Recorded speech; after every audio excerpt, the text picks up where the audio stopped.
Good afternoon, everyone. The May 13th, 2025 meeting of the Seattle City Council will come to order. It is 2 o'clock. I'm Sarah Nelson, Council President. Will the clerk please call the roll? Councilmember Strauss. Present. Councilmember Hollingsworth. Here. Councilmember Kettle. Here. Councilmember Moore. Present. Councilmember Rink. Present. Councilmember Rivera. Councilmember Saka. Here. Council President Nelson. Present. 7 present. Thank you very much. All right, today we have 3 proclamations that will be presented in the following order. Councilmember Moore will present a proclamation proclaiming May 2025 to be Older Americans Month. Then Councilmember Saka will present a proclamation recognizing May 2025 to be Foster Care Month. And finally, Councilmember Rink will present a proclamation recognizing May 13th, 2025 to be Frank Chop Day of Action. Each council member will present their proclamation, and then council members will be provided the opportunity to comment before the rules are suspended to allow the proclamation to be presented to those accepting it and make comments themselves. All right, that's the run of show. Councilmember Moore, you're recognized in order to present the proclamation on Older Americans Month. Oh, and I want to recognize that Councilmember Rivera has joined us in person. Great. Thank you very much, Council President. So I wanted to thank all of my colleagues who added their name to this proclamation, and I am honored to present to Pamela Williams of the Mayor's Council on African American Elders, and sincerely thank them and all the service providers and community volunteers that support our aging community, including but not limited to the Seattle King County Advisory Council, the Northwest Universal Design Council, and the City of Seattle's Human Services Department's Aging and Disability Services Division. The theme for this month is Flip the Script on Aging, intending to transform how society views, talks about, and approaches aging, as well as challenging the stereotypes and misconceptions. And to that point, I have a button here that says, I love aging, so I'm going to proudly wear this button.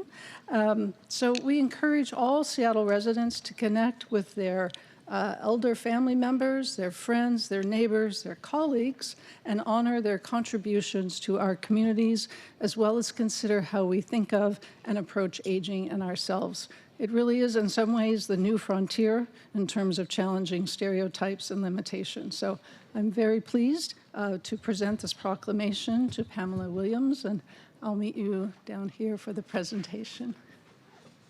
I would. Suspend the rules. No, first we ask if there are any. I'm sorry. Hold on, please. Do any of my colleagues wish to make comments? Well, I do. Okay. I will just simply say thank you very much again for bringing this forward.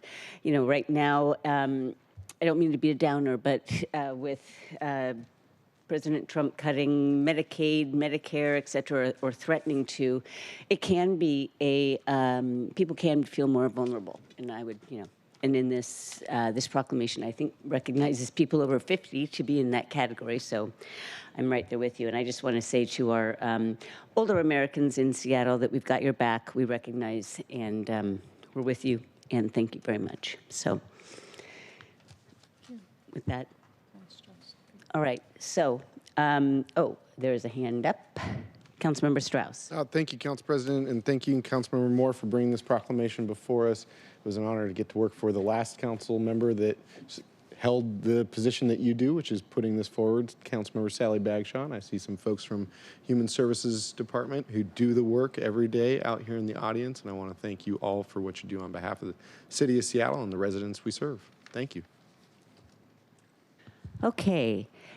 If there aren't any other comments, I will suspend the rules so that we can present this proclamation, and the receivers can make some comments on their own. Seeing no objection, the rules are suspended.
everyone, and good afternoon. On behalf of the Seattle King County Council on Aging and Disability Services and the Mayor's Council on African American Elders, thank you for your proclamation for Older Americans Month 2025. My name is Pamela Williams, and I chair the Council on African American Elders. I'm joined by Alex O'Reilly of the Aging and Disability Service Advisory Council. She's the chair, as well as other members from our respective organizations. Together, we help advise programs and policies that impact adults, older adults. We offer insights based on what we hear, see, and experience in the community, and based on our own lives that we experience as people aging in Seattle and King County. As mentioned earlier, this year's Older Americans theme is Flip the Script on Aging. This is an invitation to examine and transform how society perceives, talks about, and approaches aging. Overall, we all are aging, so why not embrace it? Let's challenge stereotypes and create communities where we can all thrive and live later years. We are grateful to the City of Seattle for leading the change on this by developing an anti-ageism training. And we're thrilled that hundreds of city employees and community members have already taken it. I also want to lift up the case managers, the nurses, and the support staff who work every day to provide care and resources to older adults and strengthen systems so that all people in our region can age with dignity. Again, we deeply value the City Council for the recognition of Older Americans Act Month. And we know our communities are aging and experience diverse needs, and your ongoing support is invaluable. We are proud of Seattle's role as a leader in this space.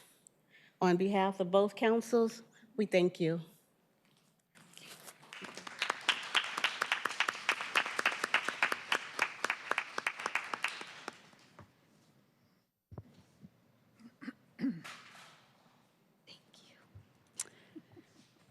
Okay, Councilmember Saka, you are recognized in order to present the proclamation declaring May to be Foster Care Month. Go ahead, please. Thank you, Madam Council President. And first off, I want to extend my heartfelt thank you and appreciations to my fellow council member colleagues, everyone at this dais, and the mayor for signing this important proclamation, which recognizes the tireless and compassionate work of those who support our foster youth.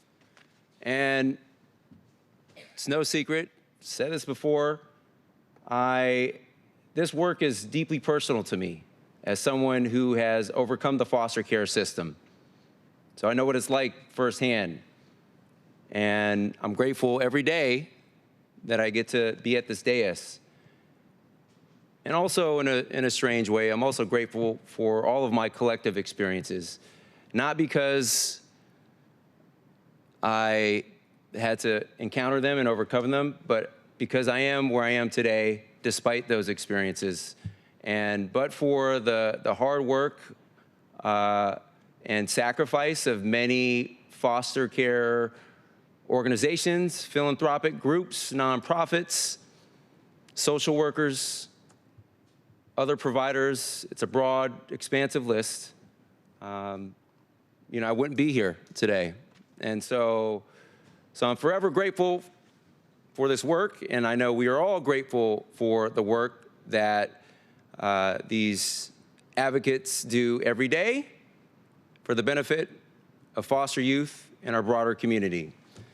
So it is May. It is time to uplift and acknowledge and celebrate the individuals and organizations who are truly changing lives So today, I think we are honored to be joined by representatives from some of the leading organizations in this space, including Washington State Supreme Court Justice Bobby Bridge, now retired, who is the founding president and CEO of the Center for Children and Youth Justice, CCYJ. Linda Hall, Senior Director of Policy and Government Relations at Treehouse, came up in discussion yesterday. And of course, Laura McCormick, Program Director for ICW Foster and Fresh Bucks Family Services through the United Indians of All Tribes Foundation. Again, I know firsthand the impact of this work. Growing up in Minnesota, benefited from so many wonderful organizations, including the Wilder Bush Foundation and their old Bush Memorial Children's Home. But there's a whole ecosystem of providers that we're past due to celebrate and uplift in the city of Seattle. So thank you all. I'd like to present this proclamation to them at this time, with your permission, Council President. First, I will open the floor to any colleagues who have anything to say or comment.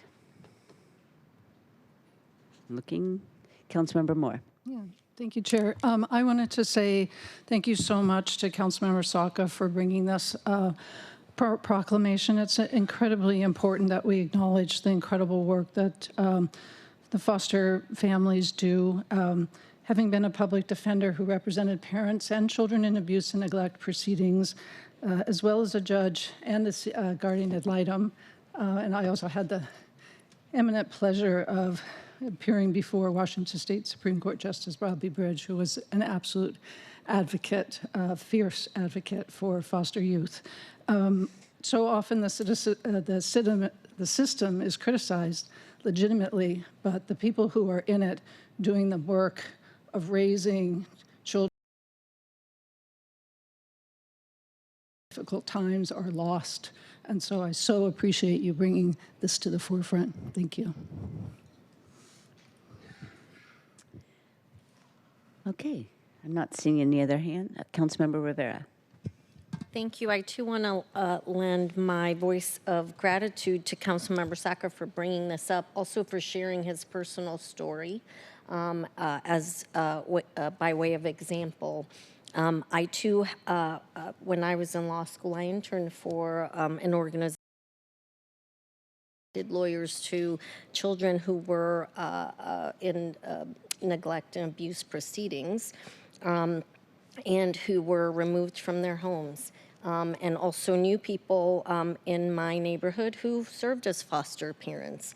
And really, you know, when in these types of situations, family reunification is always the goal. And in the interim, you know, while those families are getting the help that they need to be able to accept their children back in their homes, there are a lot of loving people who are taking foster kids in and providing stability to these kids as best they can during some difficult times. So it is really important to acknowledge the kids, the foster kids, and the families who serve as foster families who do wonderful and loving work on behalf of these kids. So really thank you for bringing this forward.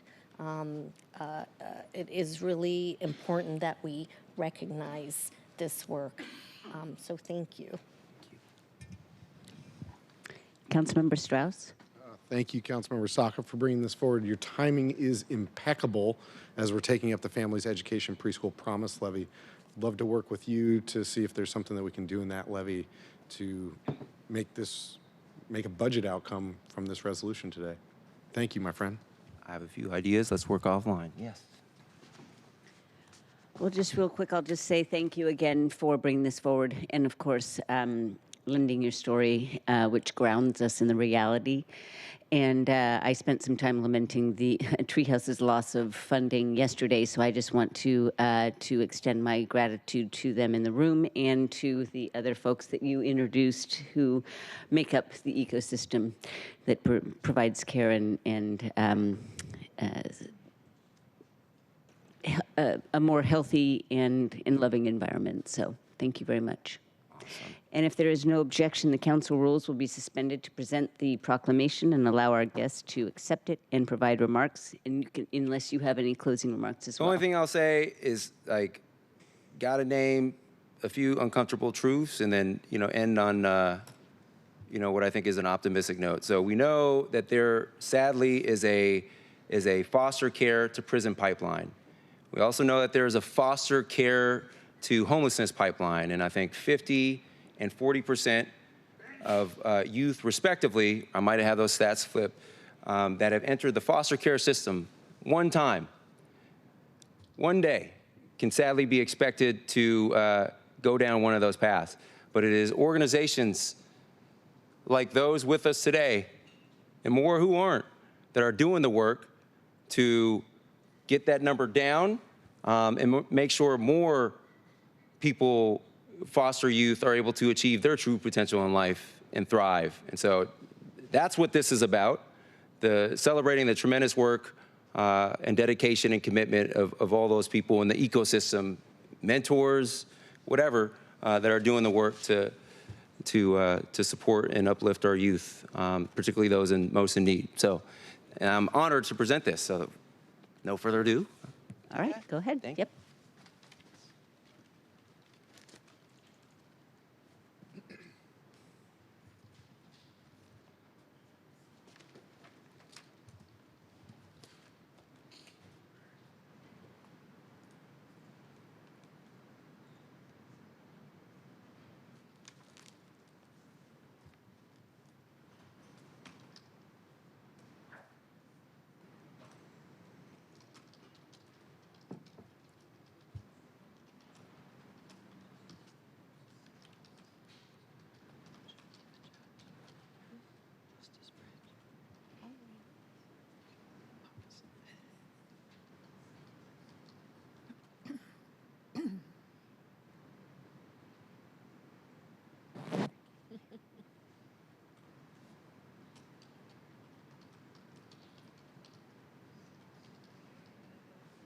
You can be whichever one you want. Since I'm here. Can you hear me all right? Yes. Great. Thank you so much. My name is Bobby Bridge, and I am very proud to be the founding president and CEO of the Center for Children and Youth Justice. My successor at the Center for Children and Youth Justice, AKA CCYJ, it's just easier to say it that way, is in Florida with her not even week-old first grandchild. So I thought she could absent herself from this one. And so it's my honor to speak today on behalf of two organizations that are with me, Lauren from United Tribes, Indians of all tribes, and Linda from Treehouse. And also for me to accept this on behalf of the Center for CCYJ. And also to thank so many others, maybe some of you who are in this audience, for their work every day to guide our children and youth to reach their fullest potential. Foster parents, kinship care providers, caseworkers, child welfare professionals, nonprofit service providers, teachers, and even judges and lawyers. Friends and neighbors are all providing essential services, loving care to our most important resources, our children and youth. AI is never going to replace them, and AI is never going to replace our resource, meaning our kids and children. Our foster care system is not perfect, as Rob has said. It doesn't prevent all harm. It doesn't protect all children and their families, and we make mistakes. But in over 40 years that I've been privileged to be a part of this work, we've gotten better. We've reduced the number of kids placed outside their home by 1/2. And those placements are resulting in shorter lengths of stay, although also, as Councilmember Saka has implied, even 1 day is too much. But when they're placed now, they're more likely to be placed with family, with kin, as we say, also because we're listening to research and we're listening better to the families, those we serve. Not as much as we should, but we are listening better. And we fall short. There's lots more work to do to address homelessness, food insecurity, educational deficits, and persistent failures in race equity and social justice. But Seattle is a community that cares. This proclamation pledges us to continue to do better, and we can't do it without all of us, all of you. Thanks to the mayor and council for their acknowledgement of our common mission and our common values to make Seattle a beloved community. Thank you so much.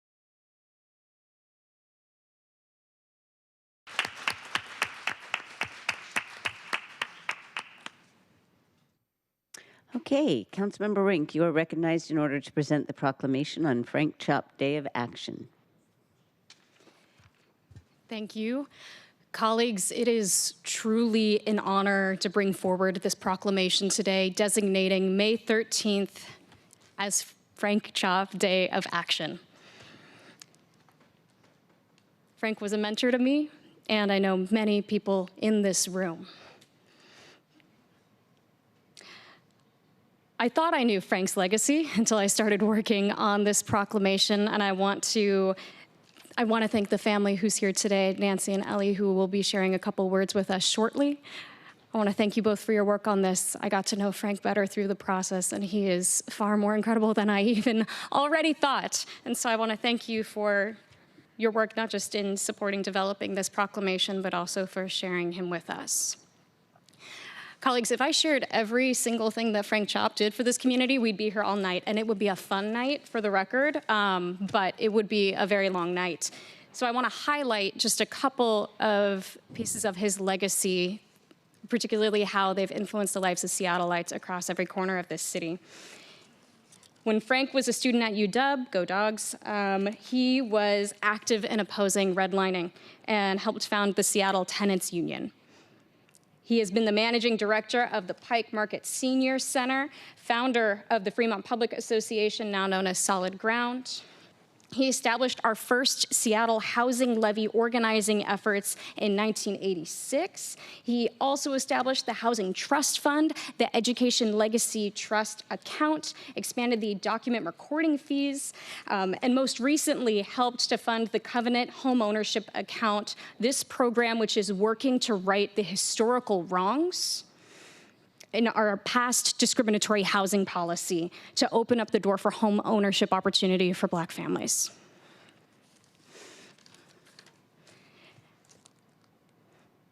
Truly, his legacy has touched the lives of so many in this city and in every corner of this state.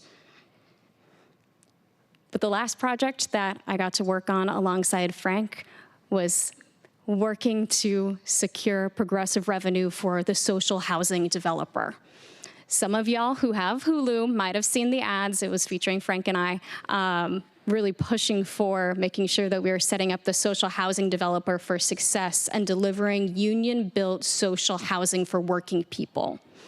It was incredible to work alongside him for that.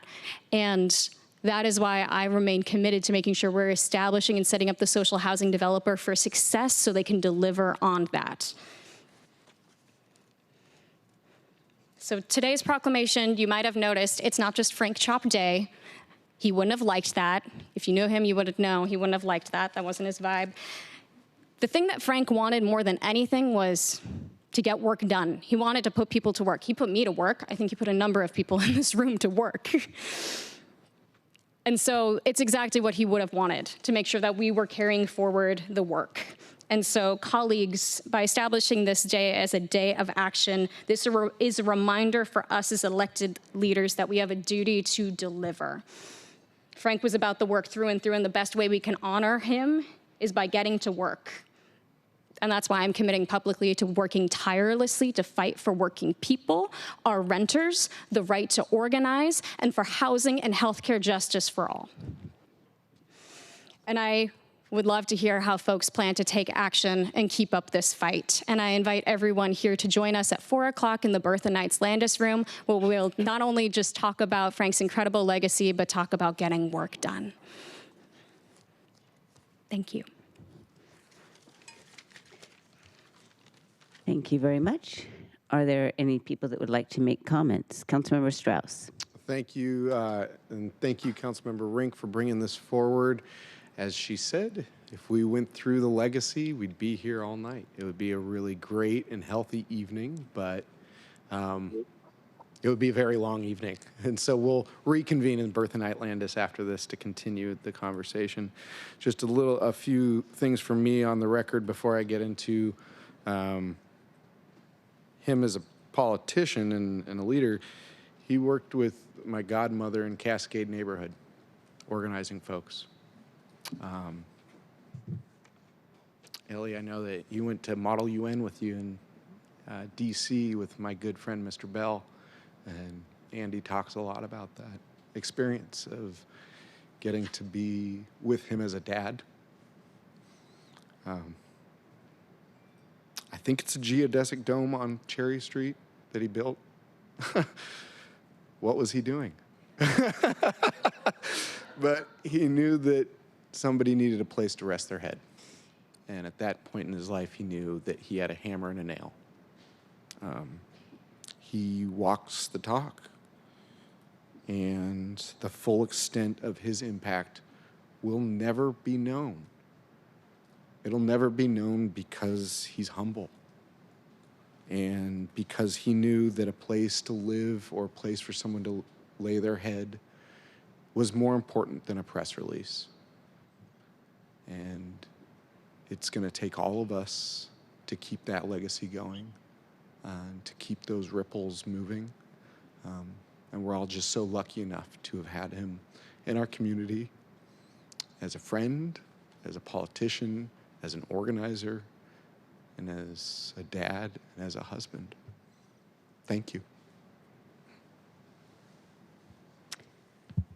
I want to recognize that Councilmember Solomon is here via Zoom. He cannot be promoted so that we can see him, but I am going to offer him or anybody else the opportunity to make any further comments. Okay, I'm not seeing any. Thank you. Is that? Yeah, I Go would just ahead. say that to let you know that I am here, and I'm honored to honor Speaker Emeritus Chop. Thank you. I appreciate that. All right. If there is no objection, the rules will be suspended to present the proclamation and allow our guests to accept it. Hearing no objection, the rules are suspended and the proclamation will now be presented. Thank you very much for bringing this forward.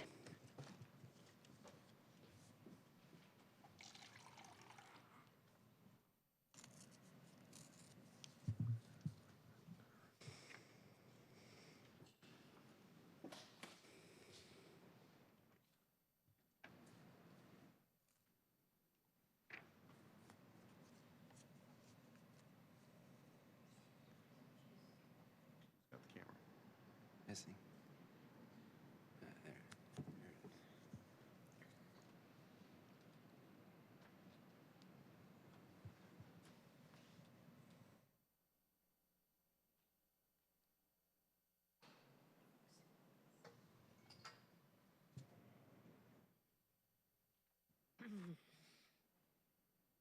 Hello, I'm Nancy Long. I'm Frank's wife. I want to thank Councilmember Rink for this wonderful recognition of Frank today. It's his birthday today, so it's particularly meaningful for Ellie and I to be here today. Excuse me. We also appreciate the focus on in this resolution on taking action. Those of you who know Frank know that he was always taking action from the time that he was in college to the day he died. He got up every day and thought about how he could improve people's lives. He wasn't a great person to go on vacation with because he was always thinking and working on what was next, what was more, what could be done. And he had this amazing ability to see possibility and to bring those possibilities to light. He certainly did that on housing with Sandpoint and Magnuson Park, where he saw an opportunity because of the McKinney Act to build some low-income housing, and to and worked on that his whole life. I mean, he was still working on what was next out there after really pushing for Building 9 to get redeveloped and for cottage housing to be done. He had that creativity when he thought about the importance of creating Home and Hope, which was the project that he and Tony Eucas worked on with Enterprise to identify publicly owned housing or publicly owned land that could be developed for housing, and just recognizing that we had assets right here all around us in this community that could be turned into affordable living opportunities for childcare centers, for community facilities. And that project has generated more than 9,000 homes for people, units for people, and over 134 childcare facilities or early learning facilities. Just from recognizing assets we had that we were not appropriately using. He expanded that by requiring Sound Transit to sell off properties that they had from transit development, communities, transit-oriented communities, all because of recognizing that idea. Of all the titles that Frank had, the title he was most comfortable with was community organizer. And he understood that organizing is inherently inclusive. So throughout his career, community also organizing, sometimes organizing to get people to show up, to push the legislature to do things that needed to be done to raise issues. And one of the things that was at the heart of that was that he always welcomed into his chambers, first and foremost, most important, was to bring in people who were telling their own stories. Like the story of being a foster child, like the story of dreamers who had barriers to going to college. And those stories of people's lives that they shared with him really were what set his, life on fire and set his efforts in way. I know that he did that in concert with hundreds of community organizations, advocates, neighborhood organizations, some of which are here today with us because of the other proclamations. And his success is absolutely a shared success brought about because of that collaboration and that inclusive approach, because the power in our community that's in our nonprofits, in our advocacy organizations was something he understood and could not have possibly accomplished the things that he's given credit for without them, and he often gave credit to those organizations for helping him accomplish his legislative support or his legislative outcomes. So thank you very much for doing this today. It means a lot to the family, and we hope that he continues to be an example for people about how to really have a sense of urgency to solve problems and to be creative and recognize the many ways in which we can move justice forward in our community. I want to invite Nicole Macri, who served along with Frank, Representative Nicole Macri, up to say a few words as well.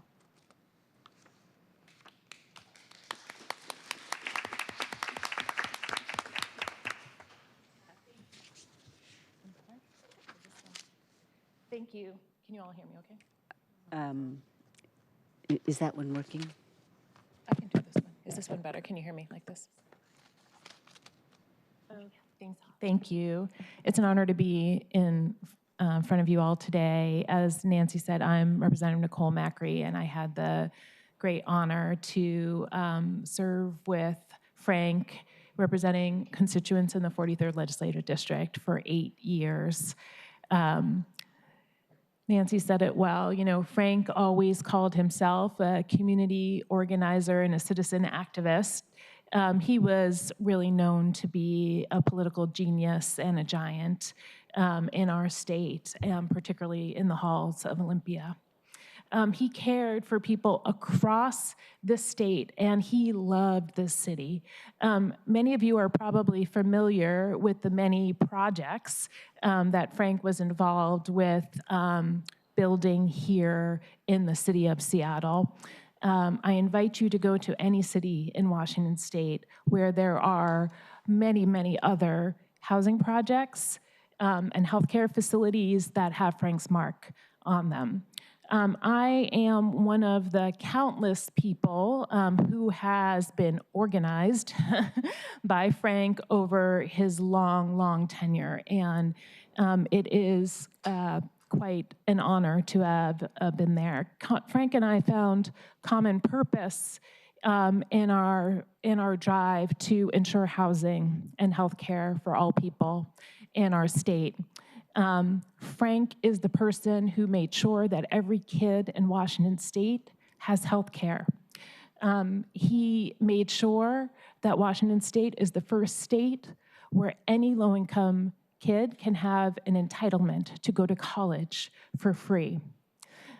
Frank was a champion for expanding childcare in our state and for ensuring that we have long-term care for older adults in this state and that we have paid family leave for all working people in this state.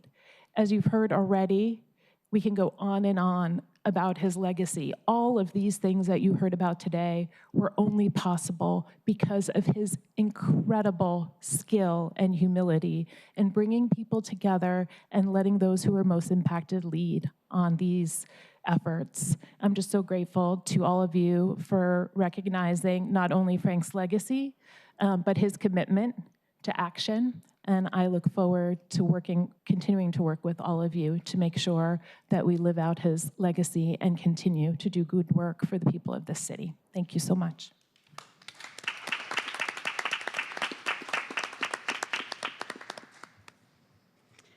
Thank you very much. I see your hand. Hold on a second. I would like to also recognize that we also have 43rd Legislative District Representative Sean Scott in the House as well. So thank you very much for being here on this occasion.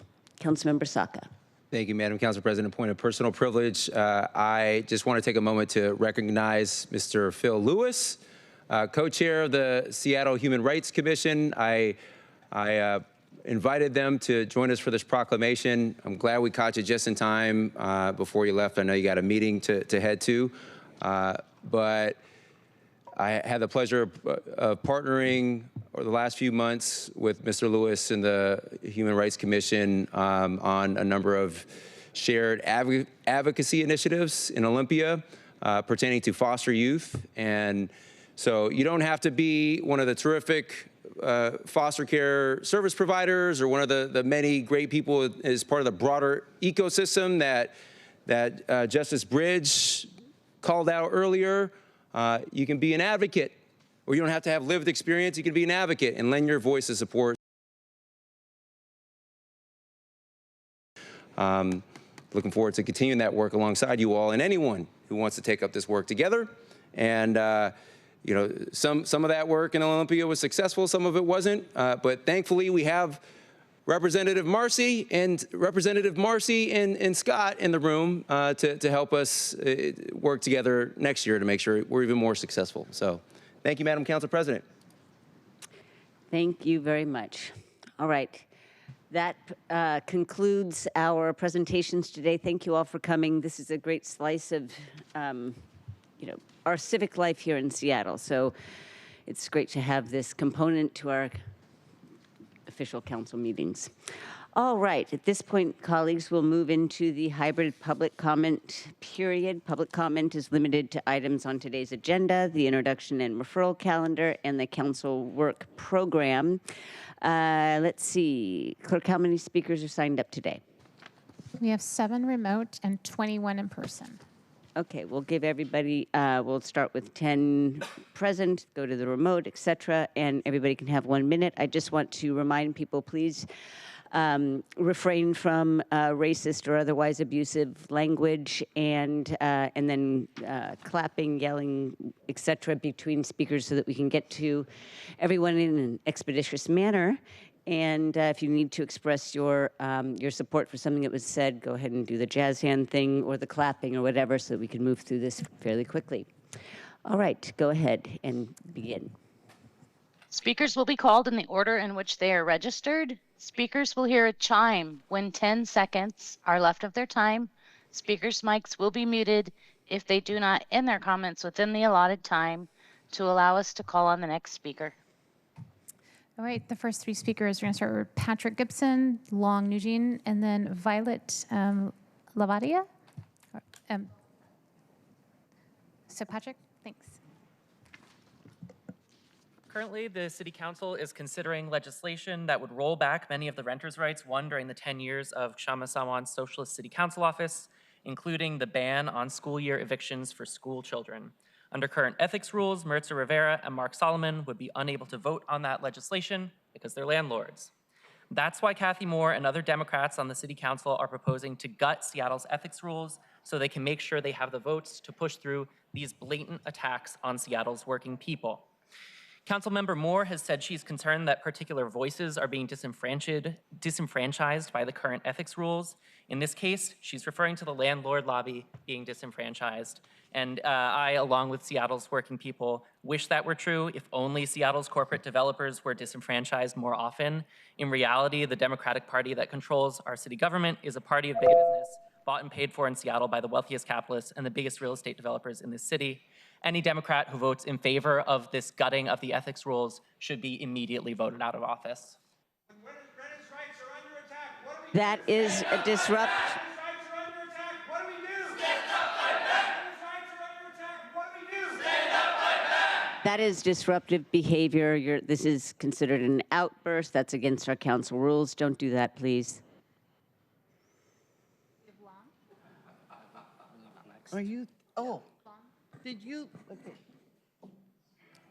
These Democrat council members are attempting to tear down ethic laws that prevent council members from voting on renter-related legislation if they have landlord interests. The renters' rights, like the cap on late fees and ban on winter eviction, Kshama won alongside a mass movement of workers in Seattle. Now that Kshama is no longer in office, these Democrat council members believe that workers are in a weak position and that now is their time to launch an assault on those hard-won victories. While the current protests are focused on Trump and the Republican Party, this Democrat city council thinks they will not face mass backlash for attacking renters and by extension workers.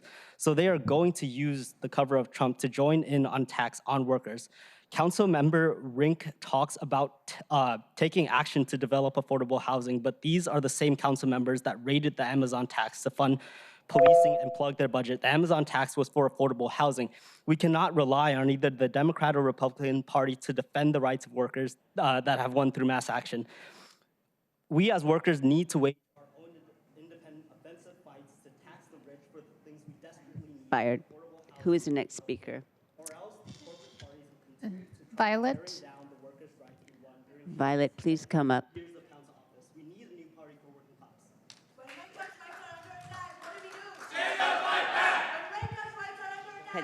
Your time, you're losing your time. Go ahead, please.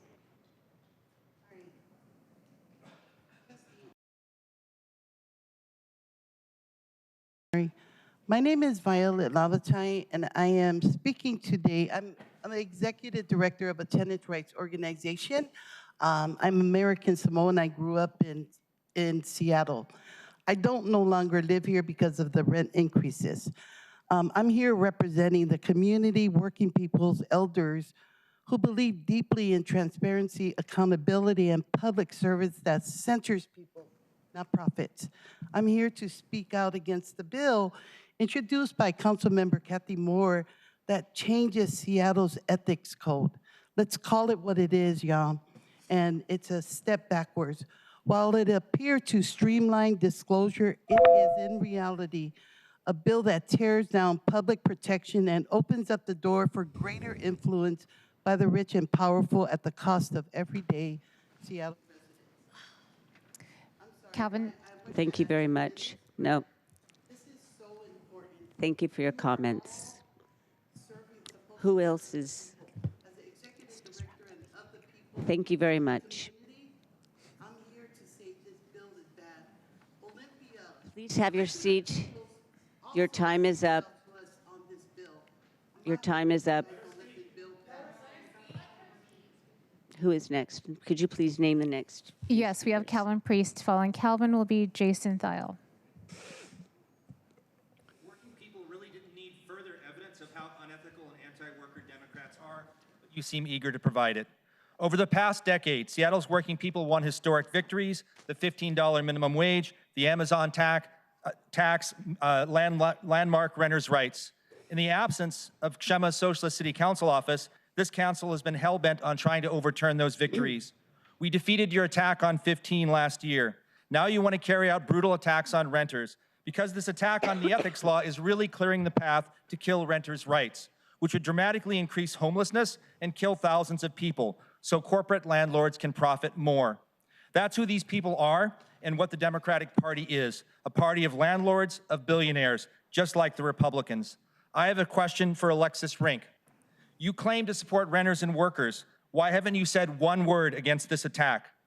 Workers Strike Back is organizing not only to defeat these attacks, but also to make sure everyone who votes for them pays the maximum political price, including the end of your political careers. When workers' rights are under attack, what do we do? When workers' rights are under Go ahead, attack, please what do we start do? the time. Jason. Following Jason will be Megan.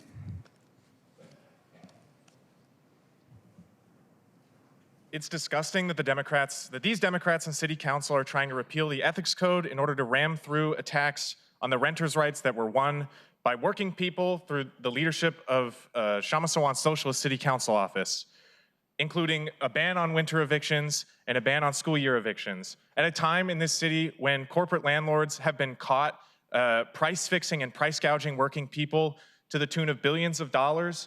Last year alone, the top three landlords in this corporate landlords in this city earned $3 billion in profits. And evictions in this county have seen a massive increase of 30% in the last year, and doubled. The rate has doubled since 2019. All of this in the context of other rising costs of living in society makes it even more disgusting for the council to be waging a fight against the rights of these renters. The Democratic Party is corrupt, it is a party of landlords, and anyone that votes in favor of repealing these rights will be kicked out of office. Thank you. Fagan.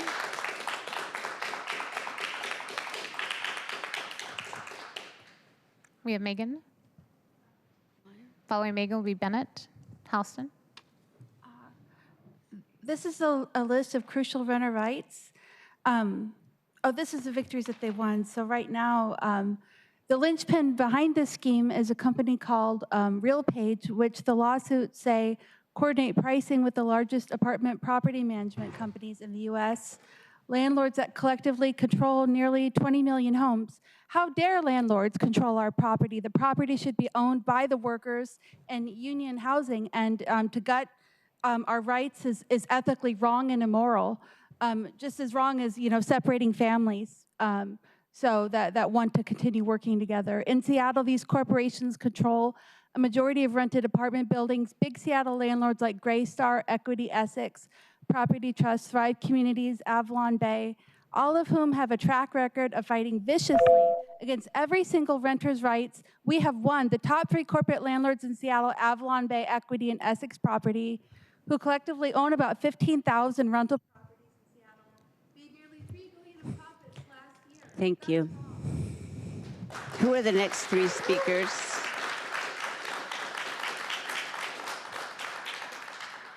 Following Bennett will be Shirley. Hi, so if you all read the news, you've probably heard that Judge Vidati has filed a bar complaint against the Seattle City Attorney for basically the same thing that I filed my bar complaint against her a couple of months ago, putting out press releases, making false statements about the judge. So just FYI, this is no longer the domain of the protesters getting dragged out of here in handcuffs. This has hit escape velocity and is getting mainstream coverage. It's not too late to take some kind of a public stand on it. But City Council members had apparently endorsed Ann Davison for re-election. Well, sort of. I just ran into Councilmember Strauss in the hallway, and he said he did not actually endorse her, did not know why he was listed on the website. This is real. This is a screenshot posted by Hannah Krieg of The Burner on May 9th. And as far as I know, this is the first time Councilmember Strauss is seeing this, but you were listed on Ann Davison's website, Neighbors for Ann, as one of the people who has endorsed her. So with regard to the other 5 of you, if you do not actually endorse her either and she hallucinated that as well, that is a conversation you'll have to have with her. Thank you. We are Shirley. Following Shirley will be Shamasawant. It is despicable that Seattle's Democratic Party politicians are attempting to undo the basic protections working class renters have won against the rapacious corporate landlord, multimillionaire, and billionaires. All of this is while we are seeing the crush of evictions in King County right now. And in the midst of this ongoing housing crisis, Kathy Moore has openly stated that she has every intention of rolling back renters' protections, including the $10 cap on late fees, the moratoriums on winter and school year evictions, just to name a few of them, all of them which were won through the movements of renters and workers led by Socialist City Council member Kshama Sawant. This repealing of the ethics rules is a naked attack on renters and workers in the city, but let's be clear, this is the legacy of Seattle Democrats, of Washington State Democrats, and Democrats in cities and states across the country, joining with Republicans in attacking working people. Any Democrat who votes in favor of repealing the ethics law should be immediately thrown out of office. For the 1000th time, we see that Thank you very much. Your time has expired. Councilmember. Thank you. Go ahead and clap. And for those of you who are in the audience wondering why I am just letting this go on, I do not want to take the time in the middle of this meeting to take a recess or to wait for people to be escorted out or to leave out on their own for going against the ground rules that I established. So I'm just going to let this go on. So go ahead. This city council meeting has been an exercise in disgusting and empty performative gestures. There was a proclamation about respecting older Americans. Flip the script on aging, says Kathy Moore, the very Democrat who has brought the bill to repeal the ethics laws on behalf of billionaire landlords, repealing renters' rights at already bad rate of evictions.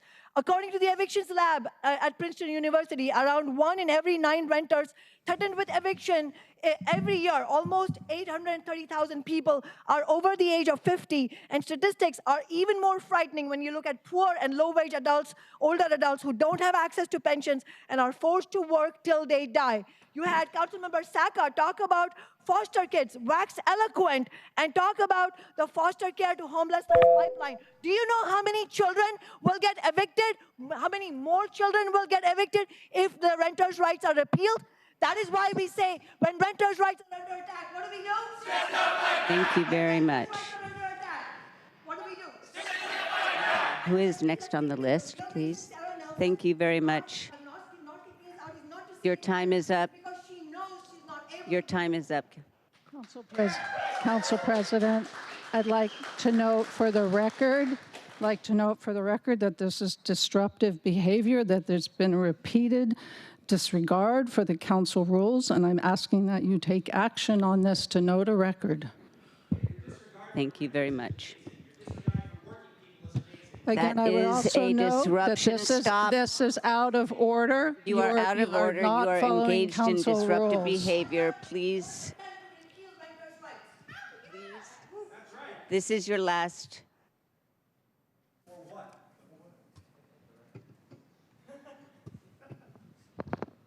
Please leave the chambers. This has been a disruptive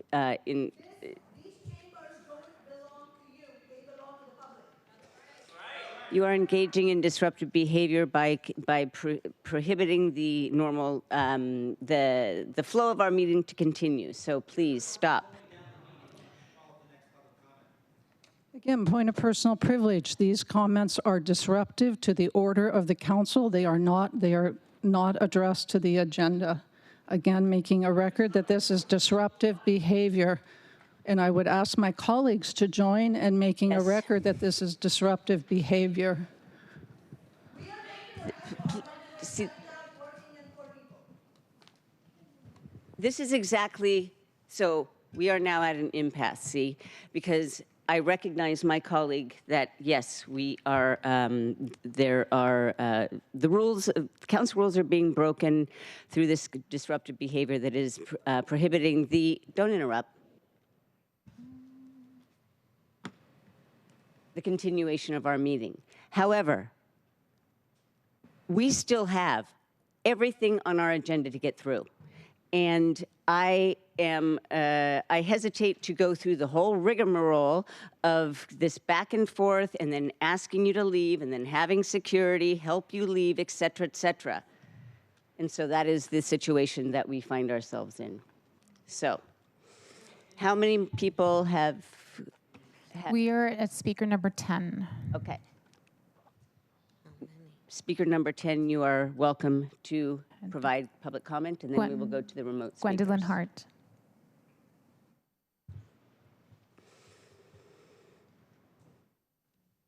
My name is Gwendolyn Hart. I'm a member of Workers Strike Back.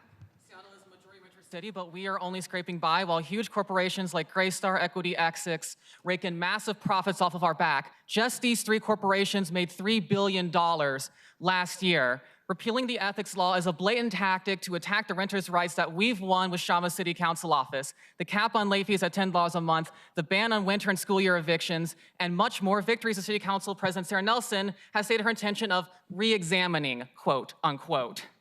Do not believe for a second that working people aren't paying attention to this. Just because you have these stupid meetings in the middle of the working day when people can't come out and yell at you, do not think that people do not notice this. It's blatant hypocrisy to make us sit through this 1 hour or so of award ceremonies, waxing political. You won't even sit here and listen to working people while you sell us out to the landlords. This is simply the latest example in millions of why the Democratic Party is no party for working people. We need a new party of our own, because when renters' rights are under attack, what do we do? Stand up, fight back! When renters' rights are under attack, what do we do? Stand up, fight back! We'll now move on to remote speakers. A reminder to our remote speakers to please press *6 after you have heard the message that you have been unmuted. Our first remote speaker will be Deirdre Haynes, followed by Alberto Alvarez. Deirdre, go ahead, please. My name is Deidre Haynes. I support speed cameras. I assume you have all seen videos of racing, stunt driving, and partying at the diagonal parking area at Duwamish Head. You've read the emails and reviewed past testimonies. The activity in my neighborhood has increased and participants have become more aggressive. They don't come to Duwamish Head to enjoy the view. They come because they have turned this area into an all-night party club and their personal Indy 500. Noise is so loud, my Apple Watch sends the loud environment notice when I'm inside my home with doors and windows closed. Sleep is impossible. Sleep deprivation is real. Again, the view is not the reason. The view is just a bonus. Because they're partying with alcohol and drugs and the area does not have a public bathroom, they use Marshall Reserve, the park next door to my building. Lately, they have started using our front yard. Recently, I've had additional invasion of privacy with lasers and high-powered flashlights being aimed at my windows and lighting the interiors of my home. There are often guns and fights. Speed cameras will not resolve these issues, but they are an important tool that will aid our police department in their efforts to curtail and eventually eliminate this criminal activity. Thank you. Our next speaker is Alberto Alvarez, and he will be followed by Charlotte Stark. Go ahead, Alberto. Thank you. Rolling back rules of ethics to allow for more corruption would undermine what little trust we have in city council. Self-dealing, self-interest, and self-righteousness will inflict critical damage to the protections of public good we all depend on. Chaos and harm by wealthy politicians is not hypothetical. It is a fact. No one on this council is immune to corruption. This legislation goes far beyond allowing a small group of landlords to line their pockets. God only knows what future city councils would do if given free rein to enrich themselves. Legalized corruption is not something the public has ever voted for. Councilmember Kathy Moore, please take down your bill. Thank you and have a good day. Thank you. Our next speaker will be Charlotte Stark, and Charlotte will be followed by David Haynes. Go ahead, Charlotte. Good. Hello. I'm supporting the funds for the automated traffic safety cameras and the amendments by Councilman Rob Saka. By the way, a councilman part of the best city council that Seattle has had in a long time. This is to address high speed in highly dangerous roads, and in Alki, it is long overdue. It's a neighborhood where both residents and visitors have seen consistent dangers with high, reckless speed causing injury accidents, countless close calls. Injuries and crashes where drivers exceed 80 miles an hour in a 25-mile-an-hour zone. Vehicles have plunged over the seawall, which is highly publicized, and the danger is year-round. Most predominantly, though, in the summer months by bad actors at the same time when we have the highest concentration of local visitors and tourists from around the world that walk, run, bike, attend seafair events, volleyball tournaments, and festivals. And everyone deserves to be safe. Thank you. Our next speaker is David Haynes, and David will be followed by Clara Cantor. Go ahead, David.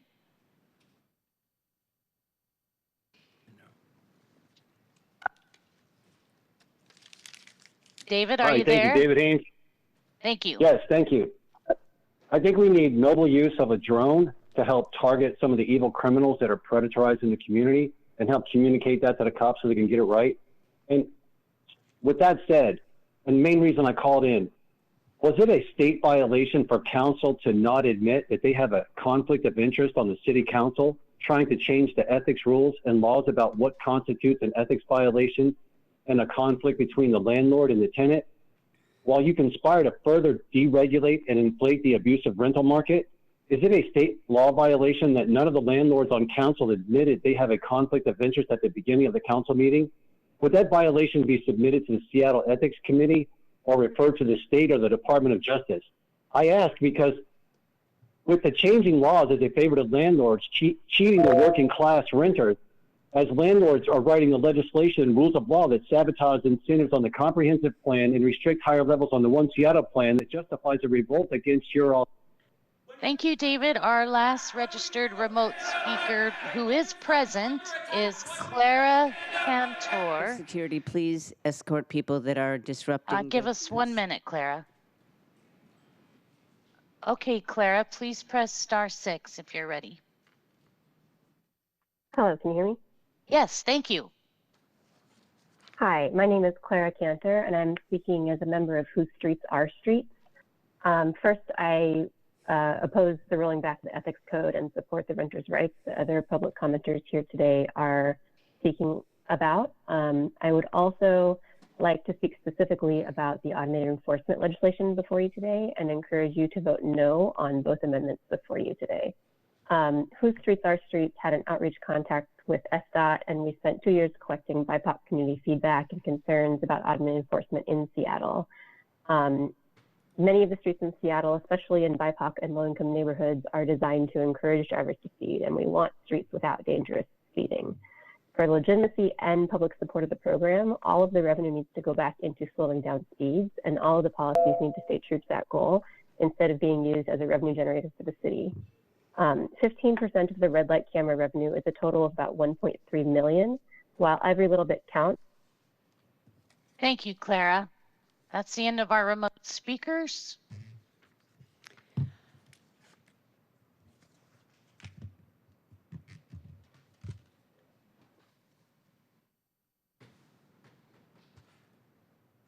Thank you for your quiet. Will you please call the next speaker? Our next speaker is going to be Howard Gill, then Summer Miller, and M. Smith. Howard?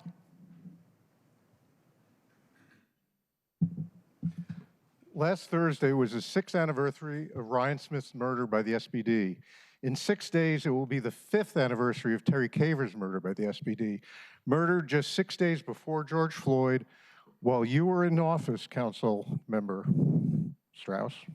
And June 18th will mark the 8th anniversary of Charlene Lyle's murder by the SPD. Just like Urban Seye, who was murdered by the SPD in March, all these people were experiencing a severe mental health crisis while holding a knife, and all, except Seye, were African American. All these people would be alive if they lived in the United Kingdom or Japan. None of these people or their families received any form of accountability or justice. All were, or in the case of Seye, will be, deemed, quote, lawful and proper killings by all parts of our police accountability system. So I'm trying to figure out, do you not believe me? If so, read my articles in the South Seattle Emerald to document this. Do you not care? Is your moral compass guided by belief that others don't care? Or do you simply believe that these people actually deserve to die? Thank you. Summer Miller?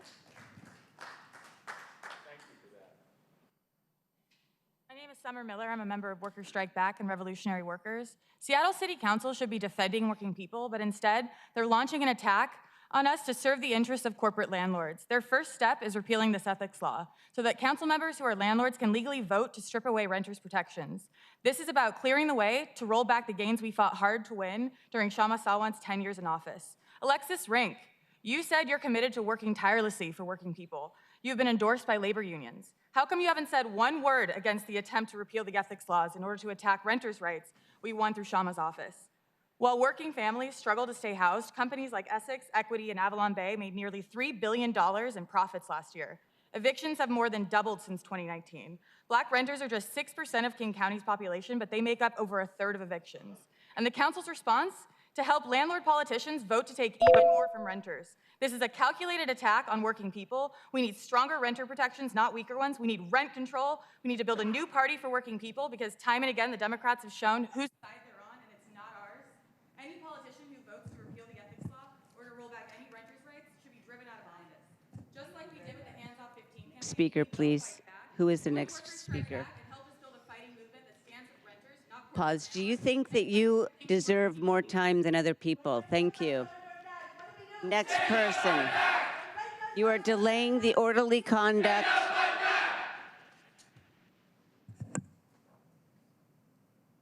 Are we done? Who's the next speaker? We have M. Smith and then Karen Kinch.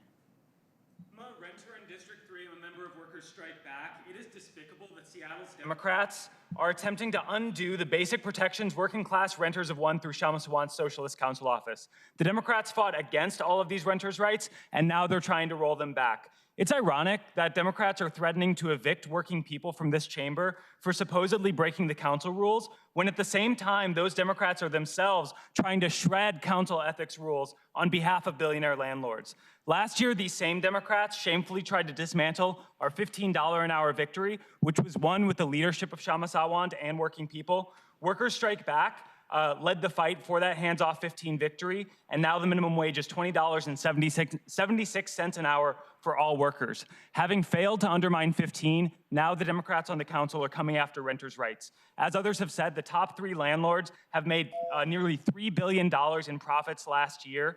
We should be fighting to tax those big landlords, tax the big corporations in the city to fund things like free public health care in Seattle, which Workers Strike Back is petitioning around. That's what we need, not a tax on renters. Your time has expired. Your time has expired. Stop. Stop.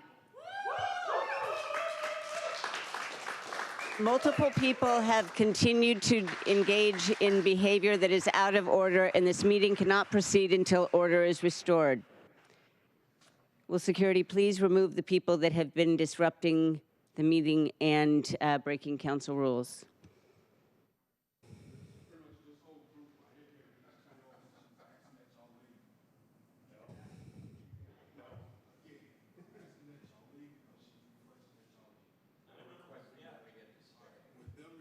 I know.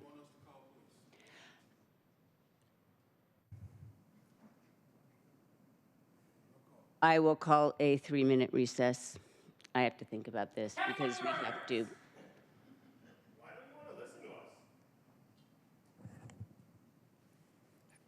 Are we Recess. in recess if we're no 5 minutes. Recess? 5 minutes? Okay. 3:15. We're in recess till 3.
from recess and re-begin the meeting.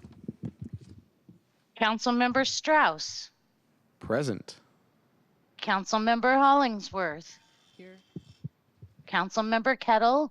Here. Councilmember Moore. Present. Councilmember Rink. Councilmember Rivera. Councilmember Saka. Here. Council President Nelson. Present. And here. Thank you. 7 present. Thank you for joining us.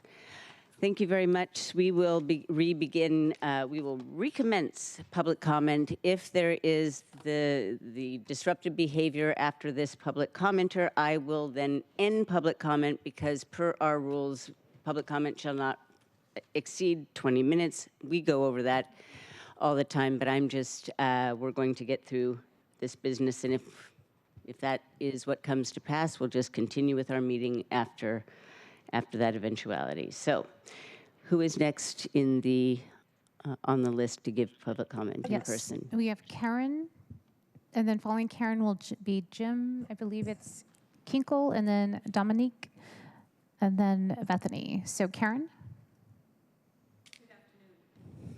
No. Go ahead. Okay. Good afternoon. My name is Karen Kinch. I stand before you today as a lifelong member of this once great city, as a homeowner, as a reasonable person, and as a proud member of Workers Strike Back. Today, I address my comments not to the council, but to the others in this chamber and those listening online, as those who will view this recording in the days and months and years to come. The City of Seattle Ethics Code, as currently written, is a carefully constructed document designed to protect the citizens of this city against the rapacious greed of those very people who have been elected or hired to work for us, the citizens and taxpayers of this city. As currently written, the code prohibits council members from performing any official duty when it would appear to a reasonable person that their judgment is impaired due to either personal or business relationship, or that the council member must disqualify himself or herself from acting or participating. Thank you. From any such matters. Go ahead. Who is the next person? Okay. Stand up, fight back! Renters' rights are under attack. What do we do? Stand up, fight back! I am ending public comment. We have gotten to the end of our time limit. I did warn that this would be the one to. Yep, I know you just have this whole script. Let him speak. Multiple people are engaging in behavior that is out of order, and this meeting cannot proceed until order is restored. And that appears to be the case over and over again. So council members will leave chambers to participate remotely in the rest of this meeting. Yes, go ahead. I object, Council President, I object to this. If we simply just get through public comment, we can get this meeting on our way. The escalation of the way that you have managed public comment for the last 17 months is clearly escalating this. I'm not necessarily agreeing or disagreeing. I do not condone disruptions in the chambers. However, I do condone free speech. Free speech is something that is important to us. I don't condone disruptions, Thank you and I very think much. we just need to get done I with this. appreciate your comment. Did you want to say? I heard. I just think that we Councilmember need to keep going.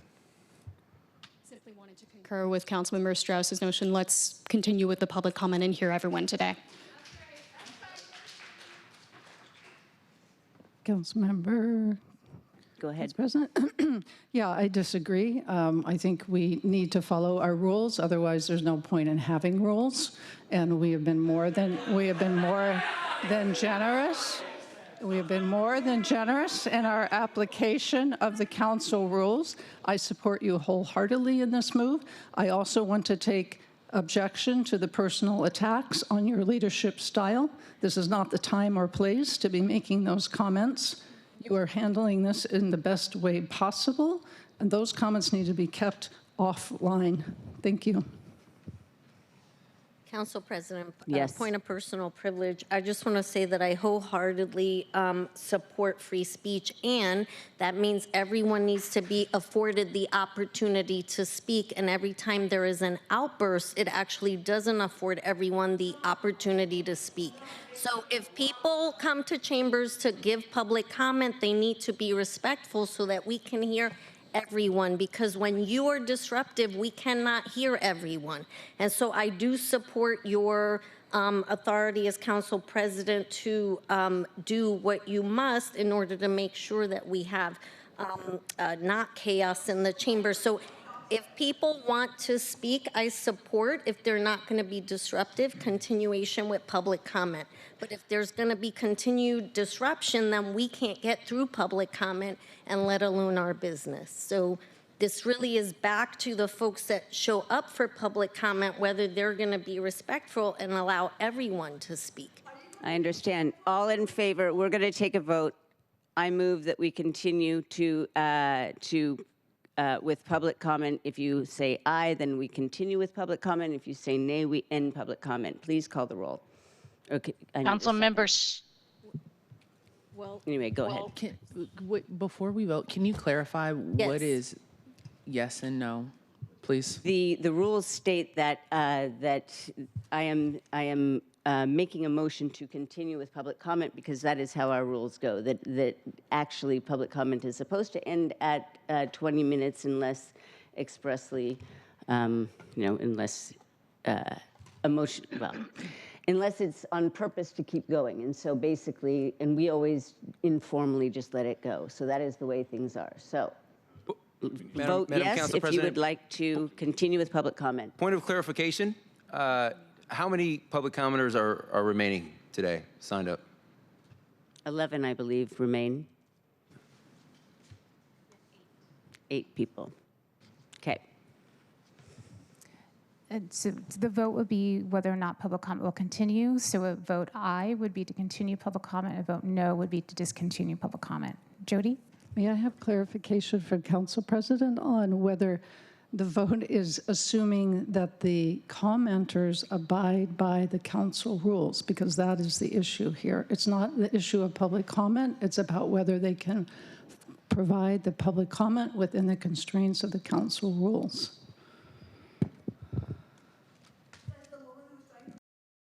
So, yes. Okay. What she said. Please call the roll. Council President? Yes. This is more of a clerk question. Is a vote even needed? Do you have the authority as Council President to Yes, relocate to offline? Correct. The chair does have the discretion, and the chair also has the discretion to also ask the body for a vote whether to continue or not continue. Yes. So we are going to vote on continuing with public comment or not, and so that is the first motion. And if we do not, then we will be relocating to a different location so that we can continue with unless things can proceed normally. Go ahead, please. Point of clarification, can you just say again what a yes vote means and what a no vote means here? Go ahead. The motion before the body is to continue public comment. If you vote yes, it is to continue it. If you vote no, is to discontinue public comment. With the understanding that no more disruption so we can get through everyone and hear everyone. Right. Okay. Go on. Councilmember Strauss. Yes.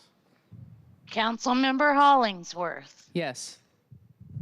Councilmember Kettle. Abstain. Councilmember Moore. No. Councilmember Rink. Yes. Councilmember Rivera. Yes. Councilmember Saka. Yes. Council President Nelson.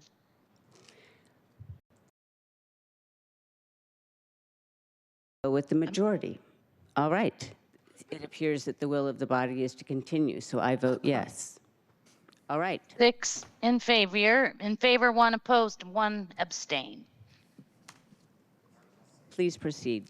Am I still on? Council President, point of personal privilege. I support that one more time, and then if this outburst, this circus continues, I 100% defer to your judgment if you want to unilaterally make decision to do whatever we need to do to move this along.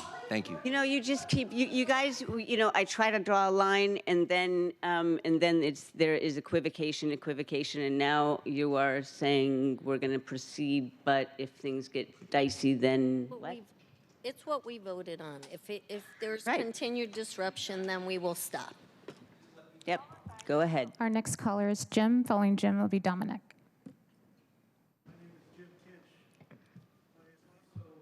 Lifelong member of this former great city, a homeowner and a reasonable person and a member of Workers Strike Back. Following on what my wife said before this, the Ethics Code further states that members of the City Council must disqualify themselves from acting and participating in any matter in which they have a direct or indirect financial interest. The council members who support the proposed rollback of the Ethics Code are lying to themselves and they are lying to us. They want us to believe that they have a godlike ability to ignore and separate their financial city. They also want us to believe that their districts won't have representation because of these protections in the Ethics Code. This is utter folly, nonsense, and arrogance. These rollbacks must be opposed and stopped. Thank you. When renters' rights are under attack, what do we do? Please go. Who is the next person? Dominic, and then Bethany.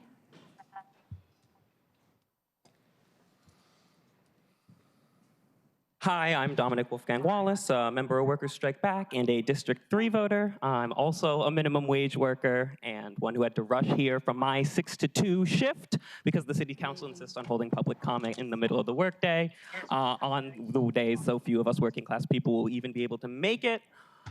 What's funny is that while I was rushing here, I passed an old coworker of mine, homeless, with a sign begging for money on the street. This woman had a job and an apartment a year and a half ago, the same job I had at the time, and now she's sleeping on the street, and this is all with the rental protections in Seattle still intact. The repeal of these ethics rules represents the first step in attacking all of the protections that have been won for the people of Seattle over the past 12 years. If these codes go away, there will be leagues more people evicted from their homes and thrown on the street, and it's not the people our City Council knows and works with, it is our friends and co-workers. This is what the Democrats do, and in the past year, we've seen a slew of attacks by them on working people, including the cuts to the state budget and the attempted attacks by Councilmember Hollingsworth on my wage, my representative in my district. I'll be remembering these. Thank you very much. Your time is up.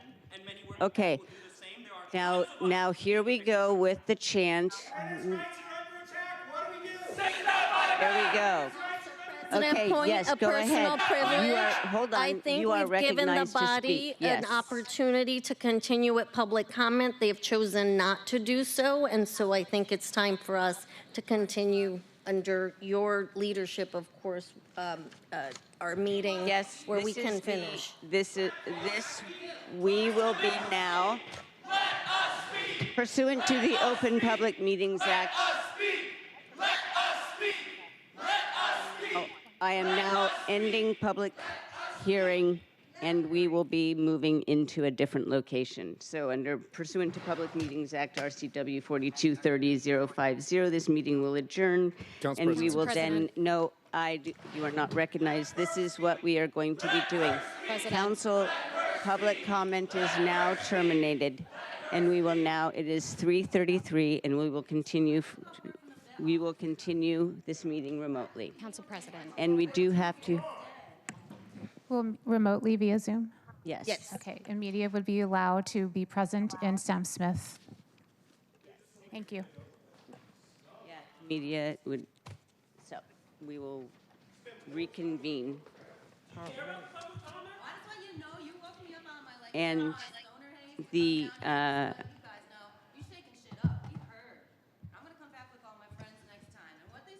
Seattle Channel, you can prepare to, please turn off the camera and the sound.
Councilmember Hollingsworth.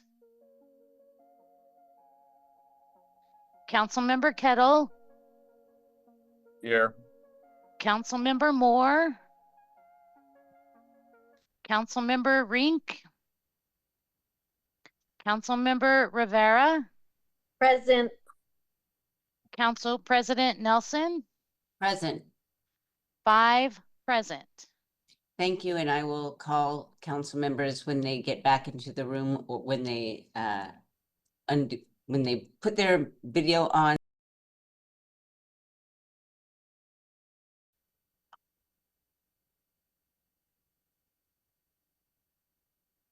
Just one moment here.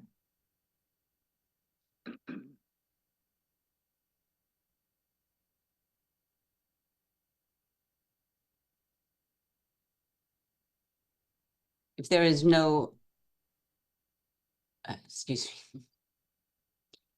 If there is no objection, the introduction and referral calendar will be adopted. Hearing none, the introduction and referral calendar is adopted. If there is no objection, the agenda will be adopted. Hearing no objection, the agenda is adopted. We'll now consider the proposed consent calendar. The items on the consent calendar are the minutes of May 6th, 2025, Council Bill 120980, payment of bills, and one appointment from the Sustainability City Light Arts and Culture Committee. Are there any items that council members would like to remove from today's consent calendar? All right, hearing none, I move to adopt the consent calendar. Is there a second? Second. It's been moved and seconded to adopt the consent calendar. Will the clerk please call the roll? Councilmember Strauss. Present. Aye on the consent calendar or nay? Aye. Thank you. Councilmember Hollingsworth. Council Moore. Councilmember Hollingsworth. Yes. Thank you. Councilmember Rink. Thank you. Councilmember Rivera. Aye. Councilmember Saka. Aye. Councilmember Solomon, if still present. And Council President Nelson. Aye. 6 in favor, none opposed. Thank you very much. The consent calendar items are adopted. Will the clerk please affix my signature to the legislation and the minutes on the consent calendar on my behalf? Okay, moving on. Council President Nelson, this is Amelia. My apologies. Can we be at ease for a couple of minutes? There's a couple of council members who are trying to get on, and I want to make sure that they're able to participate on this next item. Yes. Thank you. Councilmember Solomon, are you able to do a mic check? And then Councilmember Rink, are you, I know that you're having technical issues. I want to make sure. She's here in chambers with me, and so we're just going to both use my phone. Okay. You're muted. Okay, thank you. Okay. Thank you. So we just have Councilmember Solomon that we just need to do a quick mic check. Do you hear me? Yes, thank you. Okay. Thank you, Councilmember.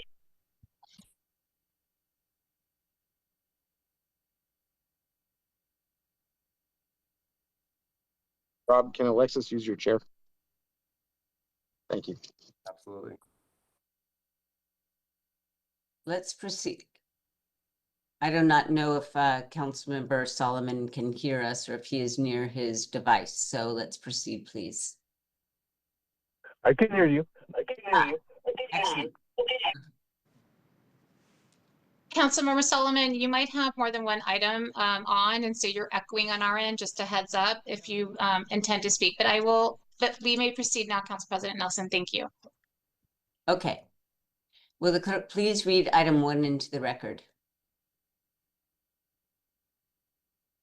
Agenda item 1, the report of the Transportation Committee, Council Bill 120971, relating to automatic traffic safety cameras, establishing additional uses for automated traffic safety cameras to increase safety. The committee recommends the bill pass as amended. All right, Councilmember Saka, as chair of the committee, you are recognized to provide the committee report. Thank you, Madam Council President. So this before us today is the automatic traffic safety camera legislation. And at a high level, this legislation would do a number of things, including aligning current city law with current state law. Long needed change. There were some substantive tweaks made by the state legislature last year. So this aligns city code with state law, recent changes to state law. It would also authorize the deployment of more different camera types, including non-school speed zone cameras, amongst other things. It would rescind the authority passed in 2023 by council ordinance designated certain racing zones. Good news is through some of the amendments that we did and the existing authorizations under the recent changes to state law, many of those prior list of 10 designated racing zones would still qualify under a unique exception, allowing for cameras to be placed within 300 feet of our city parks. In any event, passed committee last week unanimously and asked for your support this week today. Thank you very much. Are there any comments from council members?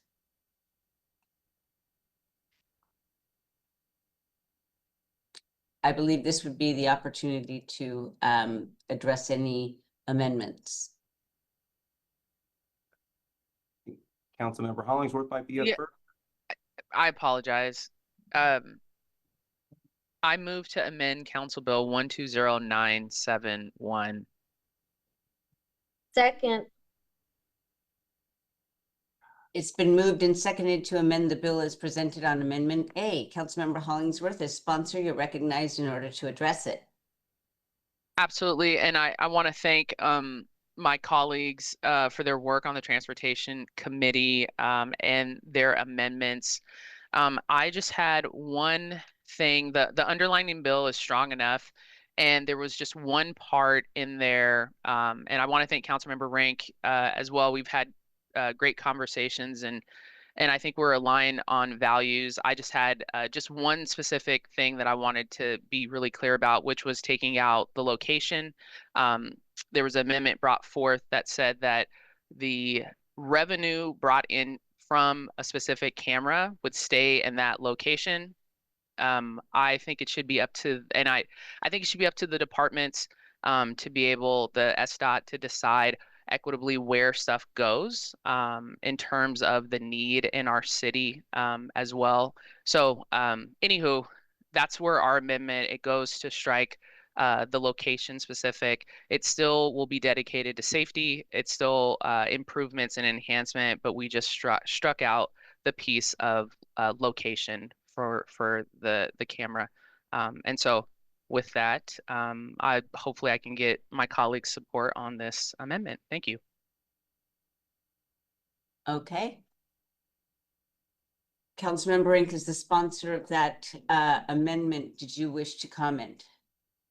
I do. Thank you, Council President. So as mentioned in committee, this amendment, as it was written, serves to direct camera revenue back into impacted communities where cameras are located. We're looking forward to seeing revenue go back and serve impacted neighborhoods.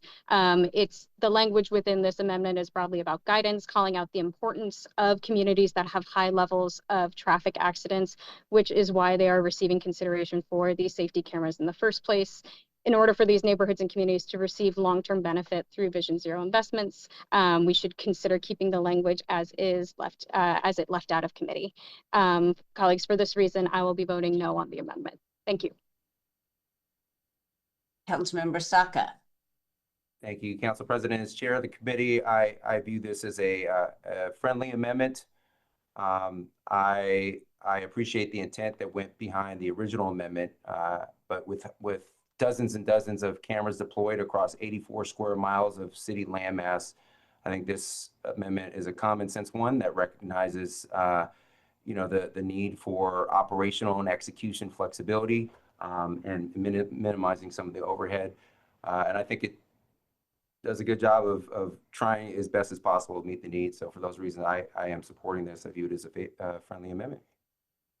Thank you. And for the, just for people's understanding, when I said, when I referred to the amendment and recognized Councilmember Brink to speak, I was referring to the amendment to the underlying legislation that we are now, that was made, against which the Amendment A is speaking. And so just so that we know which amendments we're talking about, and Councilmember Saka, chair of the committee, when you referred to the amendment, you were referring to Amendment A, correct? Oh, wrong hand. No, I was, my own amendment, of course, is friendly to the committee. Yes, I was referring to Amendment A. Sorry, this is confusing. Yeah. Thank you very much. If there are no other comments on Amendment A, looking once. Okay. Will the clerk please call the roll on Amendment A, on the adoption of Amendment A? Yes. Councilmember Strauss, Yes.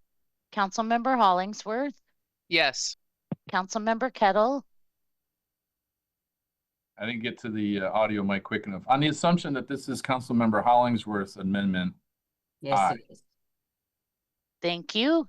Councilmember Moore, Councilmember Rink, No. Councilmember Rivera, Aye. Councilmember Saka, Aye. Councilmember Solomon, Yes. Council President Nelson. Aye. 7 in favor, 1 opposed. The motion carries and Amendment A is adopted. Are there any further comments? You're on mute, Chair. Thank you.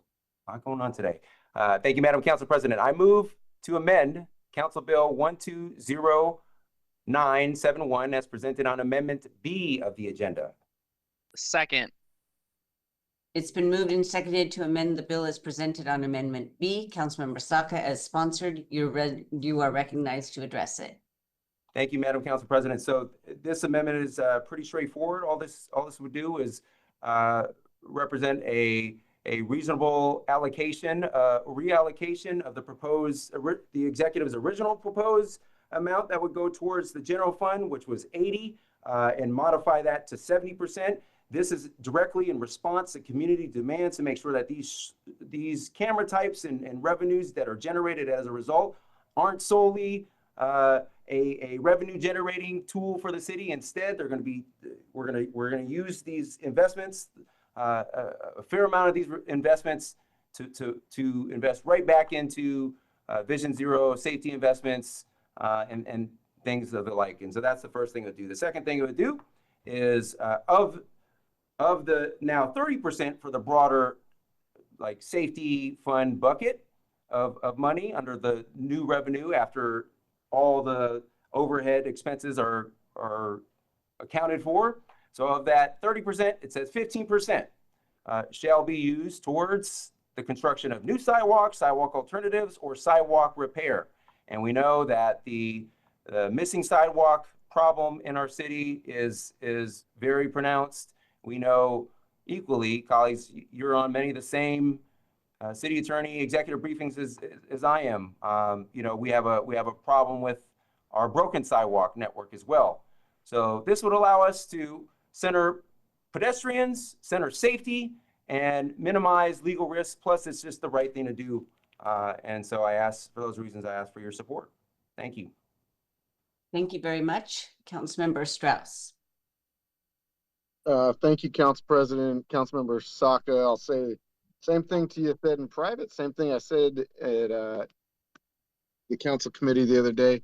I'm proud to have supported you in creating a historic level of funding for sidewalk implementation and repair. What I don't fully understand today is how quickly we can deploy those dollars. At this time, I'm having trouble getting a crosswalk on 8th Avenue where I'd like one of these speed cameras. I got a text yesterday from one of the neighbors saying that an 8-year-old kid almost got hit by a car. This is why I reject SDOT's framing that we have to look at places that we can only make interventions when people have been injured. We have to make these interventions before they're injured. What I'm concerned with in this moment here is we don't know how many cameras we will be deploying. We don't understand how much funding or how many dollars this will be generating. I agree with Councilmember Saka that we're not out here to make money. We're out here to slow people down. What also concerns me is that this is regarding all cameras. So that's school zone cameras, restricted lane cameras, blocked box cameras, red light cameras, and now speeding cameras. If this was just on the speeding cameras, there might be another conversation there, but there's too much going on at this very moment with too many unknowns in the future at a time that I am darn proud again to help support that historic level of funding for new sidewalks.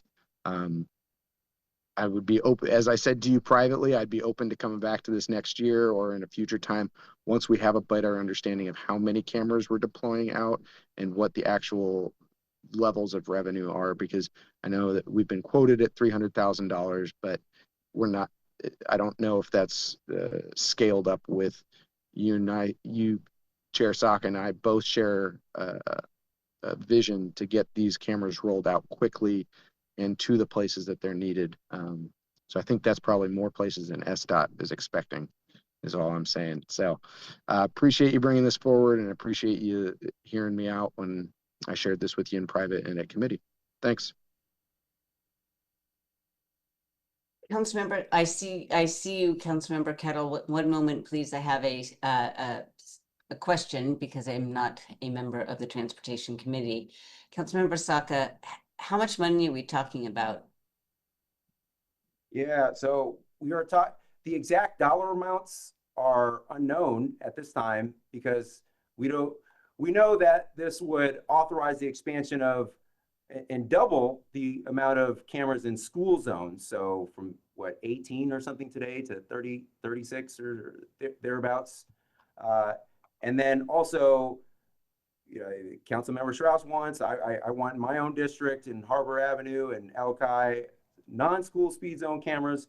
So a lot of this kind of hinges on the executive's ability to roll these out. We have commitments from the executive to do the work to roll out the school speed zone cameras and start the work of the non-school speed zone cameras, start installing those like the initial slate by the end of this calendar year and turning those on, if you will, by early next year and then continuing to roll out after that. But in any event, a lot of it hinges on the executive's ability to deploy these. So we don't know. What my amendment does is it says those principles that I mentioned earlier still apply. We need to make sure that this isn't solely a revenue generating, fund. This is designed to change behavior. And oh, by the way, and that allocation does that. And oh, by the way, everyone is a pedestrian at some point in their journey. And we know our crumbling sidewalk network, broken sidewalks. We know the challenge of our missing sidewalks, of course. And so this helps address those. Thank you. I was hoping for a dollar amount. I will just We've asked. Well, the executive hasn't. Yeah. I am basing my my position on information that I received from Central Staff Analyst Calvin Chow, who approximated about $500,000. So that's about 500,000, give or take. So that is the number that I received that is informing my position. Councilmember Kettle. Thank you, Council President. I do also want to thank Councilmember Saka, Chair Saka in this transportation case for this bill related to automated traffic safety cameras. I support this. I also support the idea that generally beyond the operations and maintenance costs, that these kinds of revenue should generally be going to like a Vision Zero in this case. But as I did in committee and as I've done kind of like Councilmember Strauss in person, I oppose this amendment for basically two reasons. One is this is a transportation item, but it's also a finance budget committee item. And I believe that if the 9 of us were to do budget pieces individually, I think that would be a concern. You know, we should be looking to set up through committees budget actions, either through the mid-year supplemental or through the budget season. And so that's the first position that I have on this related to this amendment. And again, so that's in terms of individual actions. But specifically too is, and it's kind of hinted at, you know, this should also be taken in the context of the similar kind of you know, cameras, you know, revenue sources from these kinds of things in its entirety. But also, and importantly, in going through the budget process, we can also be looking at this through the budget process that we're going through. As everybody knows, the general fund, we're in a deficit. So again, generally, I do believe that monies from these kind of activities should be going to, in this case, like a Vision Zero. But given the fact that we should be looking at a holistic picture in terms of similar ideas, but importantly, vis-a-vis the general fund as well, particularly given the deficit that we have. And so in that case, I'd like to see this personally be worked through in the fall. And so in that case today, in May, I'm going to be voting no. Thank you. My position, I will be supporting this amendment, and here's why. First of all, I am persuaded by the statement that we're not just trying to generate a bunch of money for the general fund. This is not a money making. These cameras are designed to change behavior, and presumably the revenue generated by them will decrease over time because people will learn. But I also recognize that we're not in budget time, but this is such a small amount of money then, and sidewalks are, as we know, in pretty desperate need of repair. We all understand that there are people that are injuring themselves you know, more often than we would like. And so I do see this as a safety measure. And I recognize that we did allocate a lot of money in the transportation levy for new sidewalks, and that I did express my concern that we might not have capacity to actually pour all those sidewalks with the money that we have, because that requires a lot of work and a lot of time and a lot of labor. We can still, however, repair sidewalks. And I've always said that we need to take care of our existing infrastructure right now. And the number of people tripping and or just injuring themselves trying to pass on our sidewalks is too high. So that is why I will be supporting this legislation, or this amendment. Council members, is there anybody else that would like to make a comment before I pass it over to Councilmember Strauss? It's Councilmember Ring. Councilmember Rink, go ahead. Wonderful. Thank you, Council President. It's a bummer that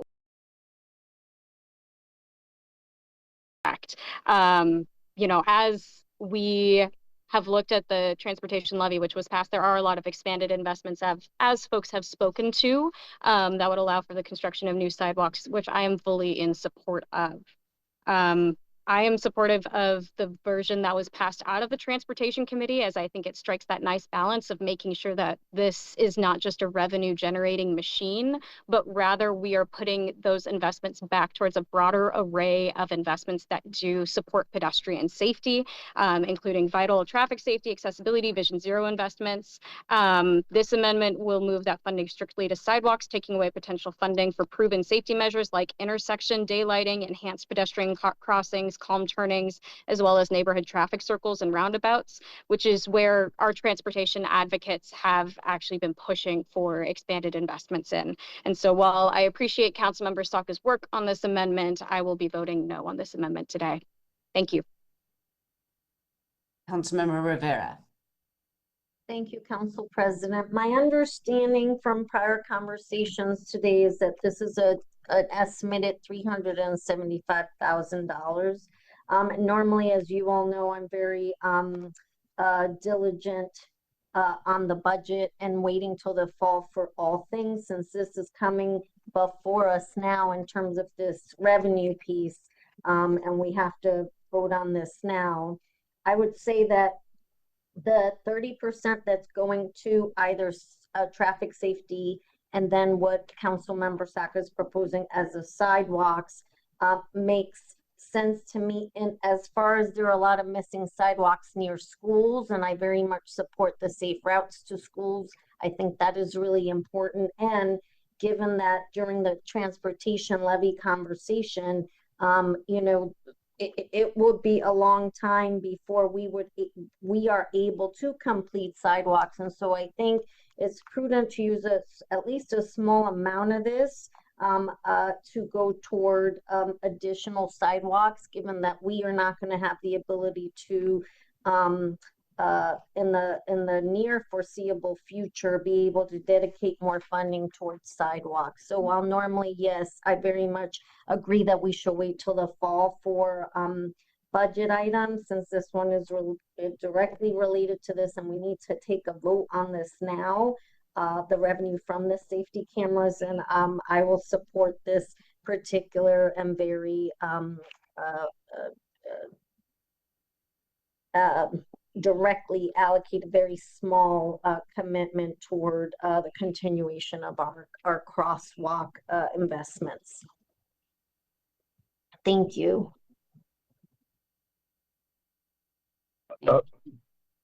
Madam President, can you Go hear ahead. me? Yes, I can. Councilmember Solomon. Thank you very much. I can't figure out how to raise my hand on the phone. I wanted to speak about this amendment because I have many streets in many neighborhoods in District 2 that do not have sidewalks, forcing people to walk in the street and coming into conflict with vehicular traffic. So I don't see a conflict between doing this and Vision Zero. I see them as complementary. So for that reason, I will be voting in support of this amendment. Thank you. Thank you. Okay, I'm not seeing any other hands raised. All right. Are you trying to raise your hands, Councilmember Hollingsworth? Nope. Okay. Yeah. All right. Will the clerk please call the roll on the adoption of Amendment B? Councilmember Strauss, No. Councilmember Hollingsworth, Aye. Councilmember Kettle, No. Councilmember Rink, No. Councilmember Rivera, Aye. Councilmember Saka, Aye. Councilmember Solomon, Aye. Council President Nelson. Aye. 5 in favor, 3 opposed. Okay, the motion carries and Amendment B is adopted. Are there any further comments on the bill as amended?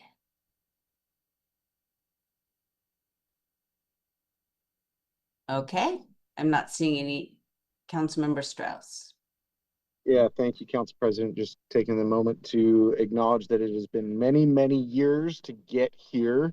And thank you, Councilmember Saka, for your work on this. Thank you to all the staff over the last up to 15 years working on this, everyone who's testified in Olympia, everyone who's worked behind the scenes. I just raise again, I received in one of the locations that I have been requesting to have this camera placed to reduce speeds between an industrial zone and a residential neighborhood where we've already had cars hit homes.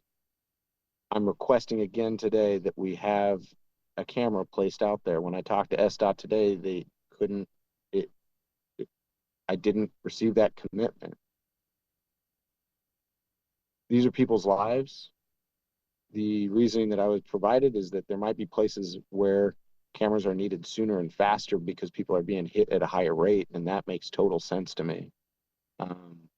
I just cannot continue to allow the fact that people have not been hit at a location to be a reason that we do not put in interventions, because I don't want the next text message that I get from 8th Avenue saying an 8-year-old got hit, not an 8-year-old almost got hit.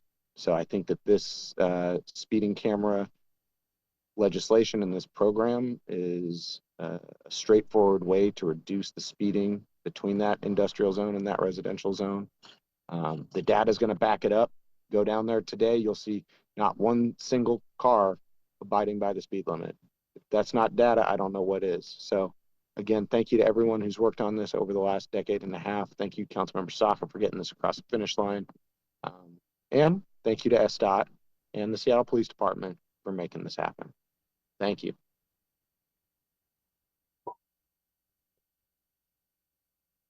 Will the clerk please call the roll on the passage of the bill as amended?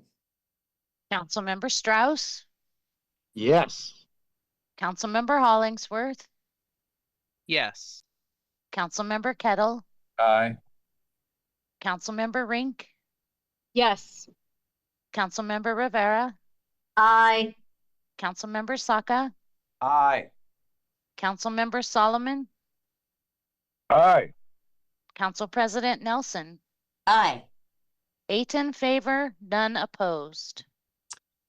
The bill passes and the chair will sign it. The amended bill passes. Will the clerk please affix my signature to the legislation on my behalf? And congratulations, Councilmember Saka. All right, will the clerk please read item 2 into the record? Agenda item 2, Council Bill 120-945, vacating the alley in Block 52 AA Denny's extension to the Terry's First Edition in the First Hill neighborhood. The committee recommends the bill pass. All right, Councilmember Saka, as chair of the committee, you're recognized to provide the committee report. Thank you, Madam Council President. So this bill, Council Bill 120-945, is an important alley vacation in District 7.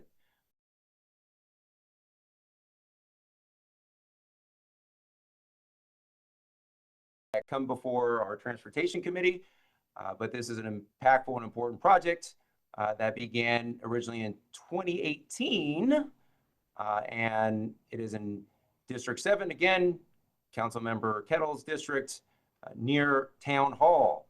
So, and as I mentioned during our committee meeting last week, I was particularly impressed during earlier committee sessions with the benefits, the public benefits that this project will bring to the neighborhood, including sidewalk improvements and new landscaping, etc. So exciting, nitty-gritty, routine item, but an impactful item to allow us to build the future of transportation infrastructure, one alley vacation at a time across our city. So I ask for unanimously passed committee. I ask for your support here as well. Thank you.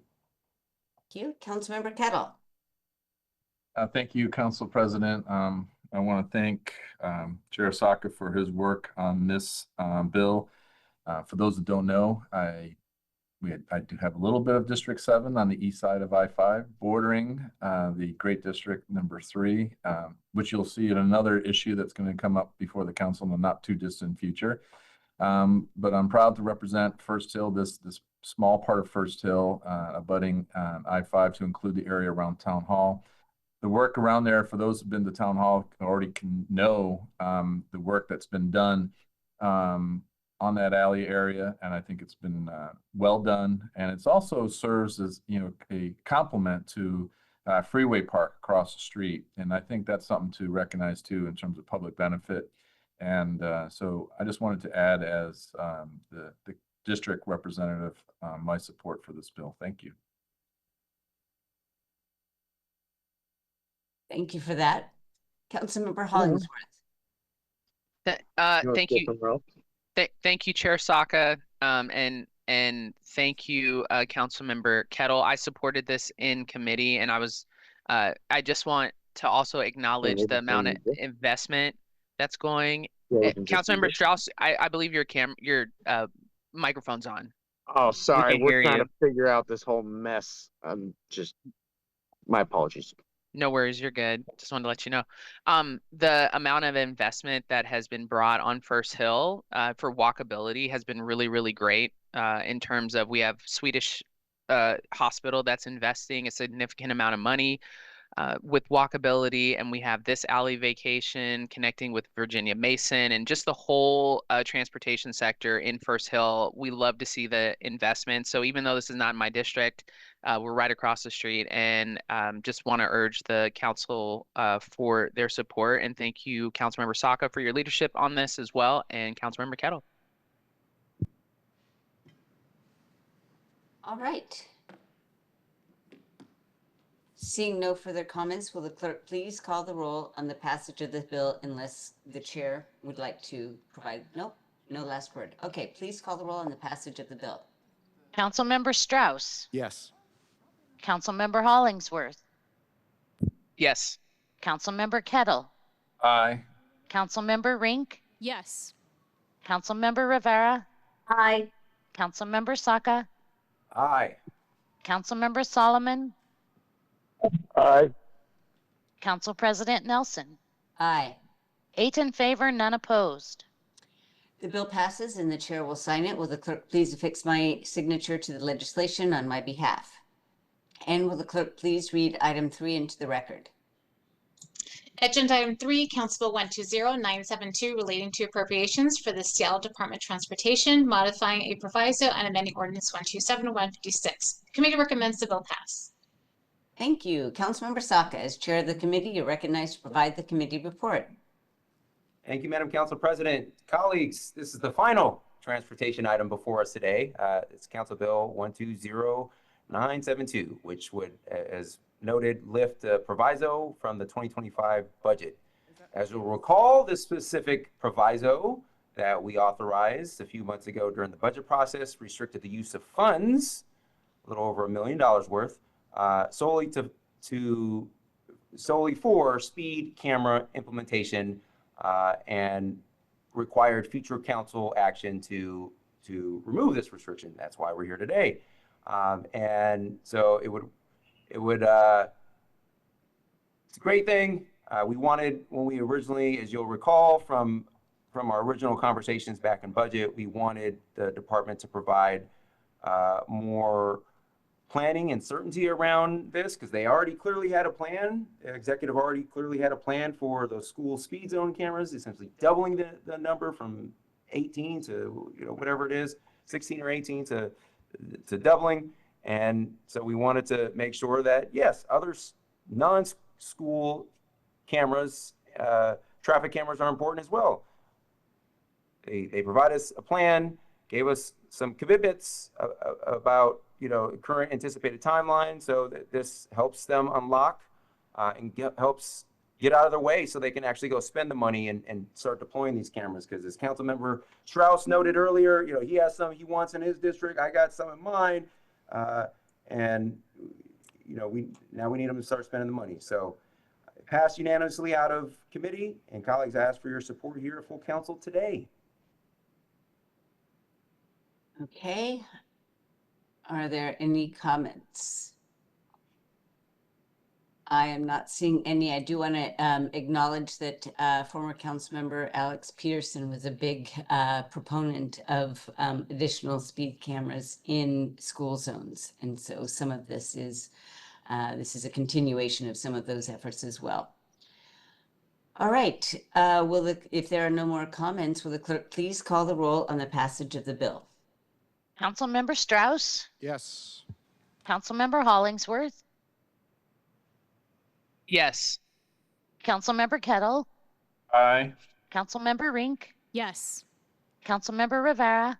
Aye. Councilmember Saka. Aye. Councilmember Solomon. Aye. Council President Nelson. Aye. 8 in favor, none opposed. All right, the bill passes and the chair will sign it. Will the clerk please affix my signature to the legislation on my behalf? Okay, will the clerk please read item 4 into the record? The report of the Finance, Native Communities, and Tribal Governments Committee. Agenda item 4, Council Bill 120970, relating to acceptance of funds from non-city sources, authorizing the heads of various departments to accept and authorize the expenditure of specified grants, private funding, and subsidized loans. The committee recommends the bill pass. Thank you. Councilmember Strauss, as chair of the committee, you're recognized to provide the committee report. Thank you, colleagues. This is a straightforward bill. This bill accepts grants and then appropriates the funding to carry out those grants. It's a simple bill, and it looks like I got cameras back on. All right. It's a simple bill. I urge a yes vote. Thank you. Are there any comments from colleagues? All right, seeing none, will the clerk please call the roll on the passage of the bill? Councilmember Strauss, Yes. Councilmember Hollingsworth, Yes. Councilmember Kettle, Aye.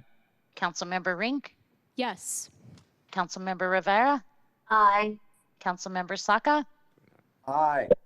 Councilmember Solomon, Aye. Council President Nelson. Aye. 8 in favor, none opposed. The bill passes and the chair will sign it. Will the clerk please affix my signature to the legislation on my behalf?